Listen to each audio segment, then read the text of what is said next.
बिस्मिल्लाहिर्रहमानिर्रहीम इय्याका नअबुदु व इय्याका नस्तईन। व्यूअर्स, मैं हूं जाहिद अजीज़ लंगर गपशप के प्लेटफॉर्म से। उम्मीद करता हूं आप सब लोग खैरियत से होंगे और आपके दिन अच्छे गुजर रहे होंगे। दोस्तों, आप जानते हैं कि पाकिस्तान की जो सियासत है उसमें दिन ब दिन तेज़ी आ रही है, तब्दीलियाँ आ रही हैं, मंजरनामे चेंज हो रहे हैं, नई चालें चली जा रही हैं और नए इत्तेहादी बनाए जा रहे हैं। दोस्तों, कल इमरान खान ने जेल में जो कुछ कहा आप लोगों ने सुना होगा कि जब भी नून लीग सुनती है कि इमरान खान की एस्टेब्लिशमेंट से बातचीत हो रही है तो वो 9 मई को लेकर बीच में आ जाते हैं। और दूसरी तरफ नून लीग चाहती है कि इमरान खान उनसे मुज़ाकरात करे। अगर इमरान खान उनसे मुज़ाकरात करेगा तो फिर 9 मई नहीं आएगा। एक तरफ तो नून लीग खान के साथ मुज़ाकरात करना भी चाहती है और दूसरी तरफ इस्टेब्लिशमेंट को दबाव में भी लाना चाहती है। ये सूरत हाल है।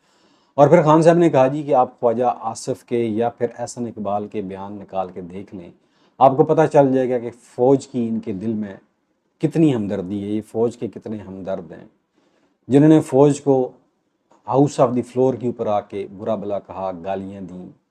सरदार अयाज की बात आपको, अयाज सादिक की बात आपको याद होगी, जो उन्होंने कहा था कि आर्मी चीफ की टांगें काँप रही थी और उनका बुरा हाल था जब अभिनंदन को गिरफ़्तार किया गया था। फिर ये जो वर्दी है, ये जो दहशतगर्दी है, इसके पीछे वर्दी है, ये बयानिया भी आपको याद होगा।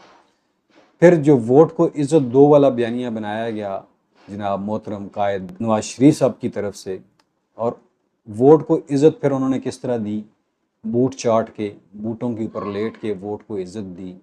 फिर रात के पिछले पैर उनके भाई जो हैं, छोटे मियाँ साहब जो हैं, गाड़ी की डिग्गी में बैठ के बकौल उनके वज़रा के आर्मी चीफ जनाब बाजवा साहब से मुलाकातें करते रहे। तो ये सारी सिनेरियो आपके सामने है। और इस वक्त जजेस के साथ जो खेल खेला जा रहा है, ये खेल गवर्नमेंट को बहुत महंगा पड़ने वाला है। और काजी साहब की ज़हनियत का भी आपको पता है। एक तरफ तो वो एक्सटेंशन लेना चाहते हैं, लेकिन वो सिंगल आउट नहीं होना चाहते। राना सनाउल्लाह को उन्होंने कहा जी कि मैं इस सूरत में राज़ी हूँ कि सबको आप सबकी सर्विस बढ़ा दें, मुद्दत मुलाजमत बढ़ा दें या एज ऑफ रिटायरमेंट बढ़ा दें, तो फिर मेरा भी काम चल जाएगा, मुझे भी मिल जाएगी। लेकिन असल जो फ़ायदा होगा वो काजी फ़ाइज़ ईसा साहब को होगा।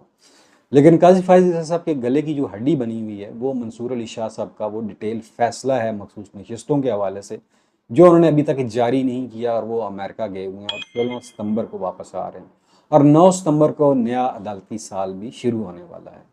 जिस तरह जस्टिस जंगीरी के साथ इन्होंने खेल खेला, उन्हें रास्ते से हटाया या हटाने की कोशिश की गई और उनकी डिग्री को मनसूख किया गया कराची जामिया कराची के सिंडिकेट की तरफ से, और प्रोफेसर डॉक्टर रियाज ने खुलकर मुखालफत की।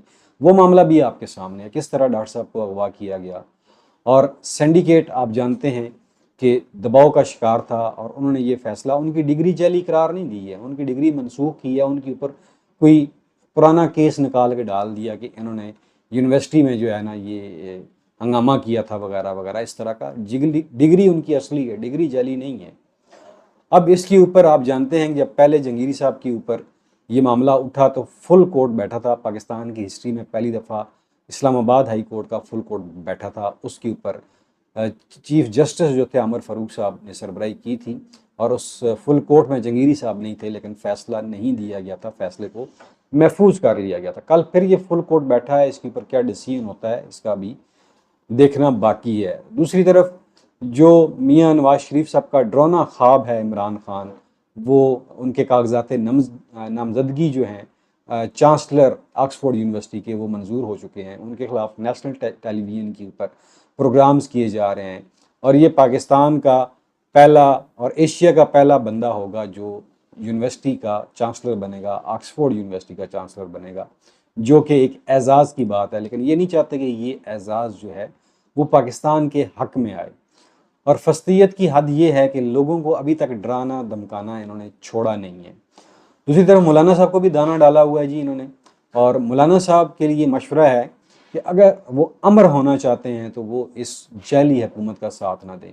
अगर उन्होंने इस जाली हुकूमत का साथ दिया तो वो उनके पास जो चांस है दोबारा आवाम में आने का वो ख़त्म हो जाएगा। ये बात बिल्कुल रोशन है और अब देखते हैं कि मौलाना साहब अपना वज़न किस पलड़े में डालते हैं। ख्वाजा आसिफ साहब कहते हैं जी कि एक तरफ तो इमरान खान के ऊपर तनकीद करते हैं, कहते हैं जी मुज़ाकरात नहीं होंगे, और दूसरी तरफ इमरान खान को एक सियासी कुव्वत भी मानते हैं। वो कहते हैं जी इमरान खान पाकिस्तान की सियासत का एक फ़रीक है, और फ़रीक भी वो जो कि एक कवी फ़रीक है, और इनके वजूद से इनकार नहीं किया जा सकता। ख्वाजा साहब ये मानते हैं कि इमरान खान एक ज़बरदस्त सियासतदान है और एक ताकतवर सियासतदान है, और उनको जुटलाया नहीं जा सकता। ये सिर्फ और सिर्फ दाना डाल रहे हैं खान साहब को कि खान साहब किसी तरह हमारे साथ मुज़ाकरात करें। और खान साहब का कहना है कि अगर मैंने इनके साथ मुज़ाकरात किए तो इसका मतलब ये होगा कि मैंने इनका मैंडेट जो है वो कबूल कर लिया है, और ये तो जहली हुकूमत है और इन्होंने हमारा मैंडेट चोरी किया है। और खान साहब स्टार्ट इस बात से करते हैं कि सबसे पहले हमारा मैंडेट हमें वापस किया जाए, उसके बाद अगली बात होगी, जिससे ये खौफजदा भी हैं, घबराए हुए भी हैं। अब इस जो तफनज़दा लाश है इस सिस्टम की, उससे बदबू के भौंके उठ रहे हैं, लोग परेशान हैं, लेकिन अशराफिया जो है, जो हमारे सियासतदान हैं, जो हमारे मुक़्तदरा हैं, उन्होंने नकाब ओढ़े हुए हैं, उन्होंने नाक के ऊपर जो है ना वो नकाब छुड़ाए हुए हैं ताकि हमें बदबू ना आए। लेकिन बदबू है, आनी है, फिर भी आती है, जितने मर्जी आप नकाब ओढ़ लें वो तो आएगी। सिस्टम इस हद तक एक्सपोज हो चुका है कि इस सिस्टम की कोई गारंटी देने के लिए तैयार नहीं है। हुकूमत को हर माज के ऊपर चैलेंज है जी, माशी माज के ऊपर चैलेंज है। उधर IMF ने जो शराइत आयद की हैं कि पहले आप ये शो करें कि आपके पास 14 बिलियन डॉलर हैं, 14 अरब डॉलर आपके ख़जाने में मौजूद हैं, तो फिर हम आपको कर्जा देने का सोचेंगे। और फिर इन्होंने सऊदीया की मिन्नत समाजत की, 5 अरब डॉलर उनका हमारे अकाउंट में पड़ा हुआ है, 4 अरब डॉलर जो है वो चाइना का पड़ा हुआ है, और इसी तरह 3 अरब डॉलर जो है वो UAE का पड़ा हुआ है। और UAE ने 1 अरब डॉलर रोल ओवर किया है, लेकिन चीन और सऊदीया ने अभी तक रोल ओवर का कोई इशारा नहीं दिया। और इसके लिए उन्होंने जो UAE के प्राइवेट बैंक्स हैं उनसे गवर्नमेंट ने महंगे दामों लोन लेने का तैयार किया है ताकि हम अपने ख़जाने में वो पैसे शो करें, ताकि हमें IMF से कर्जा मिल सके। ये हालात हैं। फिर हुकूमत के एक वज़ीर हैं बंगाली साहब, कैसर बंगाली साहब, उन्होंने इस्तीफ़ा दे दिया। उन्होंने कहा जी हुकूमत जो है वो अनाउंस नहीं कर रही, और असल में हुकूमत जो है वो बैंकक्रप्ट हो चुकी है, गवर्नमेंट के पास पैसे नहीं हैं। ये उनका कहना था बंगाली साहब का, और उन्होंने ये ज़ोरदार चपाटा जो है वो मारा है। और उधर जी एक और बिल जो है वो सेनेट में पेश कर दिया गया है, जिसमें सुप्रीम कोर्ट के जजेस की तादाद बढ़ाने की बात की गई है कि सुप्रीम कोर्ट के जजेस जो हैं वो 21 कर दिए जाएं। आप जानते हैं कि इस वक्त काजी फ़ाइज़ ईसा साहब सुप्रीम कोर्ट में मिनॉरिटी में हैं, और उनके साथ 8 जजेस हैं, 10 जजेस उनके अगेंस्ट हैं। इसको बैलेंस करने के लिए बिल पेश किया गया सेनेट में कि केसेस बहुत हैं, बड़े अरसे से चल रहे हैं, देर में नंबर आता है, लिहाजा सुप्रीम कोर्ट की तादाद जजेस की बढ़ा के वो 21 कर दी जाए। तो इससे क्या होगा, वो 4 ऐसे जजेस लाना चाहते हैं जो अपना वज़न जो है वो काजी साहब के पलड़े में डाल सकें। और एक और ऑप्शन भी है कि जो सीनियर तरीन जज हैं इस्लामाबाद हाई कोर्ट के, आमर फ़ारूक साहब को एलिवेट कर लिया जाए सुप्रीम कोर्ट में। लेकिन देखना है कि वहाँ पे भी इनके लिए मसाइल हैं कि नीचे जो है जज हैं, मोहसिन अख्तर कियानी साहब सीनियर तरीन जज हैं, क्या वो उनको इस्लामाबाद हाई कोर्ट का चीफ जस्टिस बनाएंगे? कभी भी नहीं बनाएंगे। तो दोस्तों ये सूरत हाल चल रही है इस वक्त, और देखते हैं आगे क्या होता है। सदीक जान साहब कहते हैं जी 8 फरवरी के इलेक्शन के बाद नवाज शरीफ की जमात को मुल्क पर मुसल्लत किया गया।